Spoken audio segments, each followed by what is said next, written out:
बस आप रहने दीजिए इन सब बातों को। शिरीन बिटिया, चलिए अब पुरानी कहानियों को याद नहीं करते हैं, क्योंकि वो पहले से ही पारित हो चुकी हैं। 6 महीने बाद आपको उस अंधेरे जंगल में गुजरने के लिए जाना है, और उसके लिए आपको युद्ध कला का अभ्यास करने की आवश्यकता होगी। क्या मैं आपको एक नया गुरुवर ला कर दूँ? क्या इससे आपको कोई मदद हो पाएगी? शहर में एक अच्छे नए गुरु आए हैं, जिनके बारे में मैं अच्छी तरह से जानता हूँ। आप कहें तो मैं उन्हें आमंत्रित कर सकता हूँ। नहीं, इसकी कोई आवश्यकता नहीं है, शिरीन ने तुरंत कहा। मैं अपनी युद्ध कला क्षमता को जानती हूँ, और मैं ये भी जानती हूँ कि इसका अभ्यास कैसे किया जाए। इसलिए मेरे लिए आपको परेशान होने की कोई ज़रूरत नहीं है। आप बस कृपया करके वापस चले जाएं। वजीर श्याम सिंह के पास वापस जाने के अलावा कोई चारा नहीं था। जब वो अपने आंगन में वापस आए तो उन्हें याद आया कि वो वास्तव में कुछ और ही बात करने के लिए शिरीन के पास गए थे, लेकिन डांट खाने के बाद वो इस बारे में भूल ही गए थे। वो वास्तव में शिरीन के घर में रमाकांत राव और शशिकला के खातिर गए थे, ताकि वो सम्राट के साथ बातचीत करके उन दोनों को रिहा करवा सके। आखिरकार शिरीन अब पहले जैसी नहीं रही थी। सम्राट अब उसे बहुत ज्यादा महत्व दिया करते और उसको कई सारी चीजें उपहार के रूप में दिया करते थे। वो उनकी एक राजकुमारी से ज्यादा देखभाल किया करते। उन्होंने उसे शहर की प्रगति और बनावट के बारे में पूछने के लिए महल में बुलाया था। शिरीन सम्राट से एहसान के रूप में शायद उन लोगों को, रमाकांत राव और शशिकला को, जेल से बाहर निकलवाने की बात कर सकती थी। वैसे भी सम्राट शिरीन के प्रति काफी ज्यादा उदार हो चुके थे और उसकी बातों को काफी महत्व देते थे, क्योंकि रमाकांत राव एक राजकुमार थे और सम्राट के बेटे भी थे। महामहिम उन्हें सजाए मौत से काफी आसानी से बचाने की कोशिश कर सकते थे। बहरहाल शशिकला सिर्फ एक सामान्य वजीर की बेटी थी। इस तरह की घटना के बाद शायद सम्राट सोचते होंगे वो इसी लड़की की गलती थी जिसने उनके बेटे रमाकांत राव को फंसाया था। इसीलिए उनका सेनापति जी को स्पष्टीकरण प्रदान करना बहुत आसान हो जाएगा उनके बेटे की मौत के मामले में, क्योंकि वो शशिकला को बलि का बकरा बना देंगे। इन्हीं दिनों वजीर श्याम सिंह अपनी बेटी को बचाने के लिए काफी मेहनत करते दिख रहे थे, लेकिन कोई फायदा नहीं हो रहा था। अचानक शाम को उन्होंने शिरीन के बारे में सोचा। वो खुद को रोक नहीं पाए और उन्होंने शिरीन के आंगन में वापस जाने का फैसला किया। शिरीन ने उनकी वापसी की उम्मीद नहीं की थी और वो थोड़ा सा गुस्सा हो गई थी। वजीर श्याम सिंह ने खुद को देखा और फिर शिरीन की अभिव्यक्ति को देखते हुए अपने अनुरोध के बारे में शिरीन को बताया। शिरीन के हाव भाव सामान्य ही लग रहे थे, वो सिर्फ वजीर श्याम सिंह को घूर रही थी। उसकी आंखों की चकाचौंध ने वजीर श्याम सिंह को भयभीत कर दिया। फिर भी वो मदद नहीं कर सकी और बोलना जारी रखते हुए उन्होंने कहा, शिरीन, पिताजी को पता है कि उस कमीनी शशिकला ने कभी भी आप पर दया नहीं दिखाई थी, लेकिन जेल में उसे पहले ही काफी सजा मिल चुकी है। उसके बच्चे का भी गर्भपात हो चुका है और वो मर चुका है। आखिरकार वो है आपकी बड़ी बहन ही ना। आप उसे जेल में मरते हुए नहीं देख सकती। क्या आप सम्राट से उसे रिहा करने की दरख्वास्त कर सकती हैं?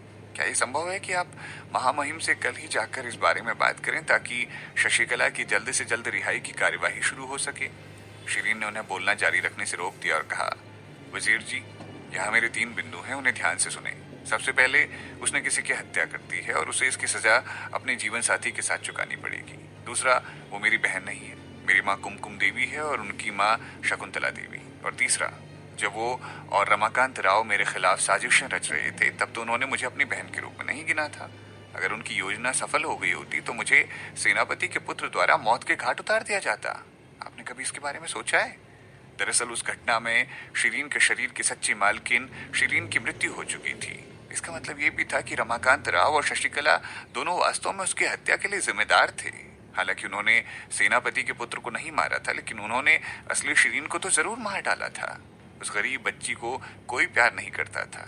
जिस दिन उसकी मृत्यु हुई, उस दिन तक वो हर समय अकेली ही रही थी। उस समय वजीर श्याम सिंह कहाँ थे? उस पिता का प्यार तब कहाँ था? वजीर श्याम सिंह पूरी तरह से अवाक थे और थोड़े लाल भी हो गए। शिरीन, मुझे पता है, मुझे क्षमा करें। आपके पिता के रूप में मैंने कभी आपको प्यार नहीं दिया और हमेशा बस शशिकला के बारे में ही सोचा। इस सब के लिए मुझे खेद है। उन्होंने आपके खिलाफ साजिशें रची। आपको उससे नफरत करनी चाहिए, मैं समझता हूँ, लेकिन वो सफल तो नहीं हुए ना। सौभाग्य से आप अब भी ठीक ही हैं। क्या वो सफल नहीं हुए? शिरीन ने फिर दोहराया और चिढ़ते हुए कहा, वजीर श्याम सिंह जी, क्या आपको लगता है कि आपकी छोटी लड़की को मौत के घाट उतारने की उनकी चाल के लिए उन्हें माफ करना चाहिए? और खासकर तब जब आपकी दूसरी बेटी के खिलाफ साजिश रचने और उसकी हत्या करने की साजिश रच रहे हो। शशिकला और आपकी छोटी लड़की ने हमेशा मुझे ही हर गलत काम के लिए चिन्हित किया था और शायद वो कब का मुझे मार भी चुकी होती। क्या आप मुझसे इन दोनों चुड़ैलों को माफी दिलवाकर कुमकुम देवी की आत्मा के साथ इंसाफ कर रहे हैं? क्या ऐसे ही आप कुमकुम देवी के प्रति अपना पछतावा दिखाना चाहते हैं? वजीर श्याम सिंह का सर शर्म से झुक गया। शिरीन ने बोलना जारी रखते हुए कहा, कभी कभी मुआफी का एक शब्द नाराजगी को हल करने या किसी को वापस लाने में असमर्थ होता है। मैं आपकी और शशिकला की इस मामले में कोई मदद नहीं कर सकती हूँ। मैं तो आपको पर्याप्त रूप से ऊंची सोच वाला समझ रही थी। वजीर जी, आप कृपया करके वापस जाएं और इस बारे में दोबारा मुझसे बात करनी ना आए। क्योंकि वो शशिकला के मामले में शिरीन को समझाने में विफल रहे, इसीलिए वो जल्दी से वहां से निकल गए। शिरीन बिस्तर पर वापस चली गई। उसने लगातार 2 बार जम्हाई ली। उसने फिर अपनी कलाई पर पहने हुए कंगन पर हाथ थपथपाया। छोटू उस्ताद, तुम अब कैसे हो? दृढ़ पत्थर कंगन ने उन्हें कोई संदेश नहीं भेजा, लेकिन ये दिखाने के लिए कि वो अभी जीवित है, एक बार वो धुंधला सा चमक गया। उस दिन खुले स्वप्न मैदान पर यही था जिसने बिजली के सांप के सभी 5 रंगों को अवशोषित किया और भगवान की तरह उसे घेरने के लिए प्रकाश के 7 रंगों को जारी किया। परीक्षण के बाद जो शिरीन ने एक दृष्टि के साथ चकाचौंध छोड़ दी, दृढ़ पत्थर कंगन ने शिरीन को अपने शब्दों के साथ छोड़ दिया और चला गया। मालकिन, मैं लगभग मौत का सामना कर रहा हूँ। मुझे इन्हें धीरे से अवशोषित करने की आवश्यकता है। फिर ये सुस्त हो गया और अभी तक जागने का कोई संकेत नहीं दिखा रहा था। जब शिरीन ने उस दृष्टि से उस खुले स्वप्न मैदान में उसे देखा तो उसने सोचा कि यह महल मालिक का काम है, लेकिन उन शब्दों के साथ वो जानती थी कि उसका सारा श्रेय इस दृढ़ पत्थर कंगन को ही जाता है। हालांकि उसने महसूस किया कि दृढ़ पत्थर कंगन और महल मालिक के बीच में पहले से ही समझौता हो चुका था, या शायद उसका ये सोचना गलत भी हो सकता था। महल मालिक ये नहीं कहेंगे इतनी आसानी से कि शिरीन पवित्र भगवान की शिष्या थी, और उसमें कोई भी एक दोष नहीं था। पवित्र भगवान विद्वान थे। जिस तरह से महल मालिक ने झूठ बोला था, क्या वो पवित्र प्रभु द्वारा दंडित होने से डरते नहीं थे? यह प्रकाश के 7 रंग वास्तव में पवित्र भगवान की युद्ध कला तकनीक को दर्शाते थे, जिसे महल मालिक को भी गलती लग गई थी समझने में। शिरीन ने अपनी कलाई पर पहने हुए उस कंगन को देखा और आश्चर्यचकित होना शुरू कर दिया। क्या ये मूल रूप से पवित्र प्रभु के स्वामित्व में है? जब उसने पहली बार उसे देखा था तो ये दृश्य एक यादगार दृश्य था। ये दृढ़ पत्थर कंगन वास्तव में वफादार था, लेकिन वो अभी भी उससे कुछ छिपा रहा था। शिरीन ने उससे सच उगलवाने के लिए उसे कई बार बातों में फंसाने की कोशिश की थी, लेकिन वो इसमें हर बार नाकाम रही थी। उसका ये साथी काफी ज्यादा बातूनी लगा था, लेकिन ये वास्तव में रहस्य रखने में काफी अच्छा था। जब वो कुछ कहना नहीं चाहता था तो या तो वो अपने मुंह को तंग करके बंद कर देता था और प्रताड़ित किए जाने पर भी जुबान ढीली करने से इनकार करता था। शिरीन ने थोड़ी देर के लिए अपनी आंखें बंद कर ली और उसके पता चलने से पहले ही वो सो गई। बिस्तर के पर्दे के बाहर मोमबत्ती बुझ गई और कमरे में एक युवक दिखाई दिया। युवक के काले बाल, बैंगनी रंग के बागे और लोमड़ी सी आंखों की एक चमकदार जोड़ी थी। हाँ, ये आकाशी ऋषि व्यास साहू महल मालिक ही थे। शिरीन अपने बिस्तर में थी। ऐसा लग रहा था उसकी पलकें हिल रही है, जैसे ही वो अपनी आंखें खोलना चाहती हो। महल मालिक ने अपनी आस्तीन को लहराया और एक बेहोश कर देने वाली गंध से शिरीन को वापस नींद में डाल दिया। वो बिस्तर के सामने खड़े हो गए और अपनी परिष्कृत आंखों से उसके चेहरे को देखने लगे। किसी को नहीं पता था वो क्या सोच रहे थे। शिरीन अच्छी तरह से सो नहीं पा रही थी। वो उछली और मुड़ी और रजाई ओढ़ ली। उसने अपने हाथों से बनाया हुआ एक पतला पजामा पहन रखा था जो उसे ठंडा नहीं होने देता था। पजामा काफी आरामदायक था और उसकी गोरी टांगों को उजागर कर रहा था। अभी भी शिरीन के चेहरे पर एक लाल निशान था, लेकिन उसकी त्वचा काफी ज्यादा सफेद थी और उजागर पैरों का आकार एकदम सही था। अगर उसके साथ बचपन में कोई दुर्घटना नहीं हुई होती तो बड़े होने पर उसके पास एक जोड़ी बिल्कुल सही पैर होने थे। उसके पैर भी अच्छे लग रहे थे, सिर्फ सही आकार, और उसकी 5 गुलाबी पैर की उंगलियों के साथ वो काफी खूबसूरत लग रहे थे। लोग अपने हाथ तक कुर्बान कर सकते थे ऐसी सुंदर लातें पाने के लिए।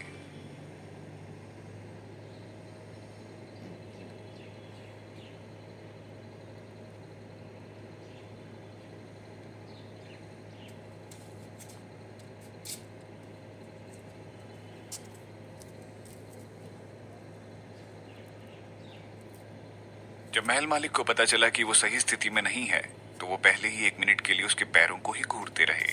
फिर उन्होंने हल्का सा खांसते हुए अपना ध्यान उसके पैरों पर से हटा दिया। क्या इस लड़की को थोड़ी सी भी शर्म नहीं है? वो इस तरह के पतले वस्त्र पहनकर बिल्कुल भी शर्मिंदगी महसूस नहीं करती है। ठंडी शिरीन जो सपना देख रही थी वो मुग्ध हो गई और उसने अपने शरीर को सिकोड़ लिया। महल मालिक ने अपनी आंखें थोड़ी सी टेढ़ी कर ली।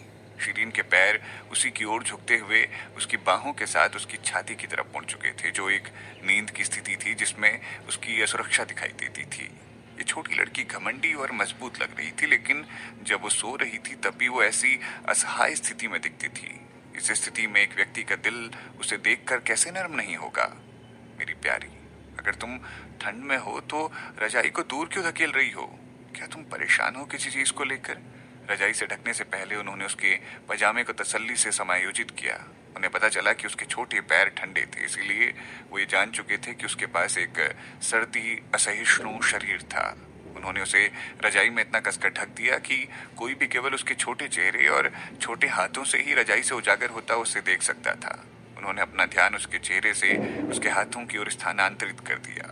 दृढ़ पत्थर कंगन उसकी पतली कलाई पर गतिहीन पड़ा था, या शायद गंभीर रूप से घायल हो गया था, क्योंकि वो कभी कभी झिलमिला रहा था।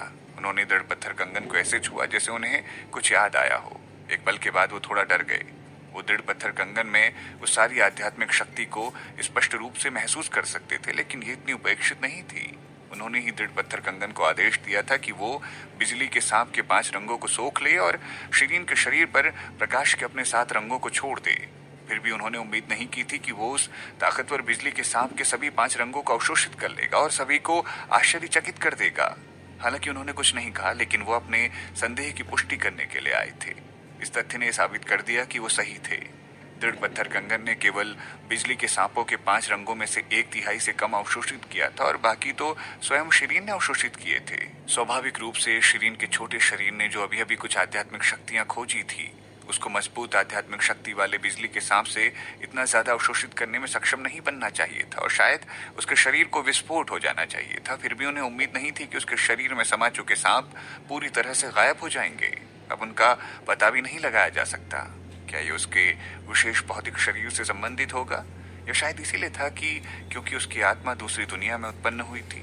उन्होंने उसके माथे पर लाल निशान को हल्के से छुआ और उसकी आंखों के सामने अंधेरा छा गया।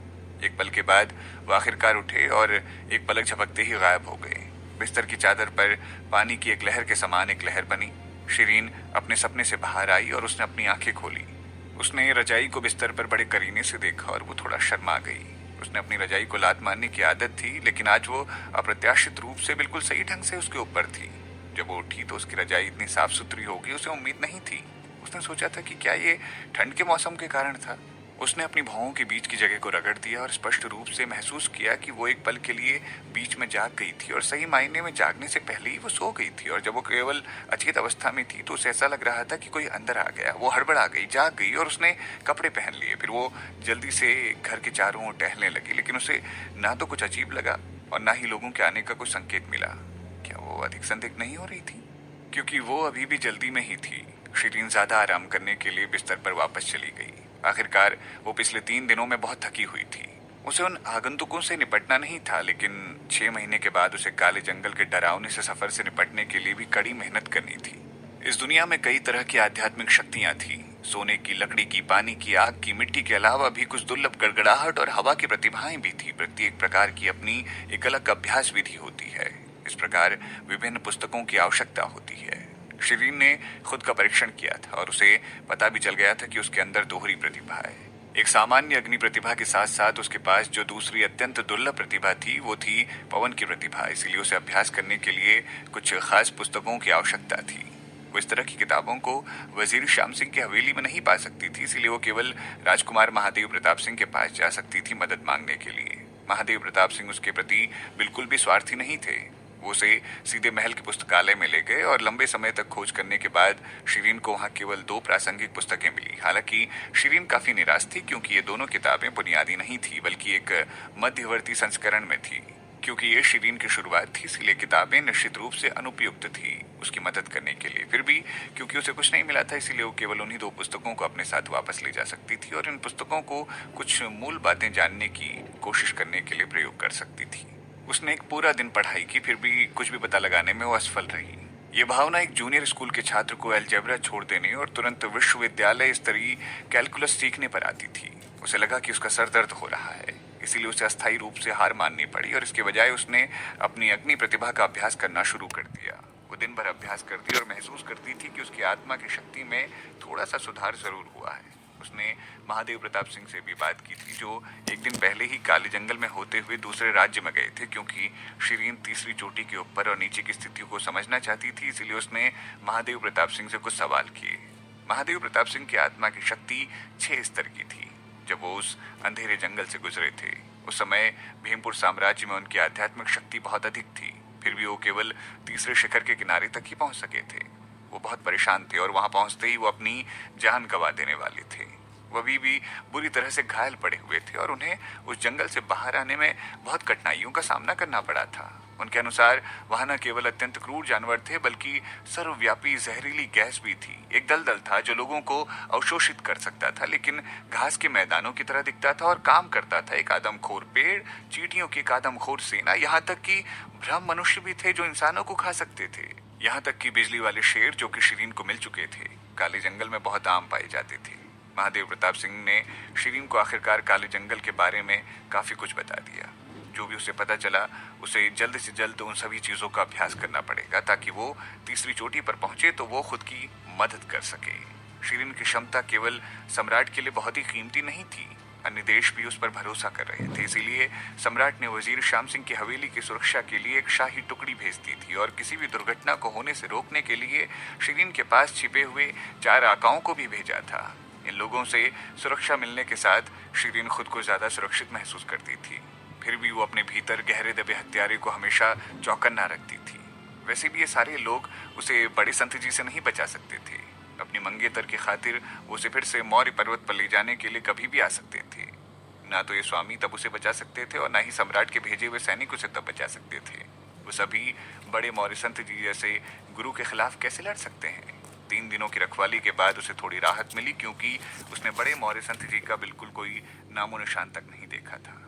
फिर भी उसने सोचा कि उन्होंने जो देखा उससे तो बड़े मौर्य संत जी ने ठान लिया होगा कि वो प्रयास किए बिना हार नहीं मानेंगे। उन्हें उम्मीद नहीं थी कि वो महल मालिक द्वारा वापस ले जाई जाने के बाद बड़े मौर्य संत जी द्वारा दोबारा देखी नहीं जाएगी।